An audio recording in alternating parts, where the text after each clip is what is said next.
सुप्रभात शिक्षकगण। आज मैं अपना हिंदी परियोजना कार्ड आप सभी के सामने उपस्थित करना चाहता हूँ। मेरा नाम आयुष गुप्ता है। मैं कक्षा 9D का छात्र हूँ। मेरा क्रमांक 20 है। आज मेरा परियोजना कार्ड मुंशी प्रेमचंद के बारे में है। आप यहाँ उनके कुछ चित्र देख सकते हैं।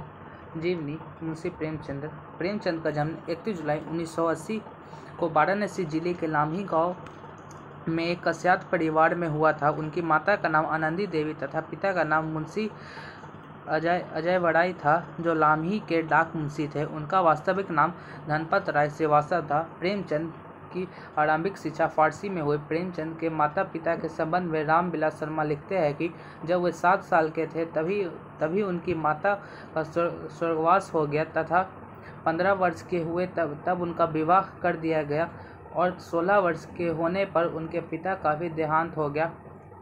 प्रेमचंद जी की प्रारंभिक शिक्षा 7 साल की उम्र में उनकी ही गांव लाम्ही में एक छोटे से मदरसे से शुरू हुई।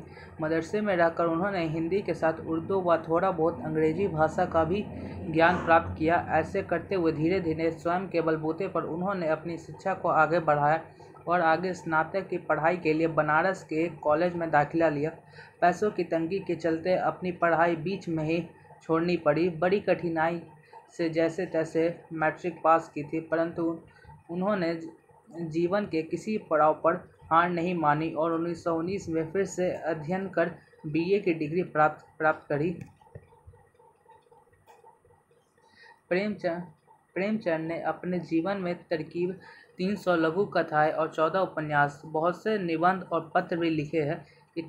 इतना ही नहीं, उन्होंने बहुभाषित साहित्य को हिंदी अनुवाद किया है। मुंशी प्रेमचंद एक अध्यापक, एक लेखक और एक पत्रकार है, जिनके द्वारा कई उपन्यास लिखे गए हैं, जिनमें से गोदान, कर्मभूमि, रंगभूमि, सेवा सदन जैसे विख्यात उपन्यास शामिल है। प्रेमचंद को आधुनिक हिंदी कहानी के पितामह और उपन्यास सम्राट कहा जाता है। उनकी पहली हिंदी कहानी सरस्वती पत्रिका के नाम से प्रकाशित हुई थी और उनकी अंतिम कहानी का नाम कफन के नाम से रखा गया। प्रेमचंद ने 300 से अधिक लघु कथाएं, नाटक, कई पत्र, अनुवाद तथा 14 उपन्यास आदि लिखे।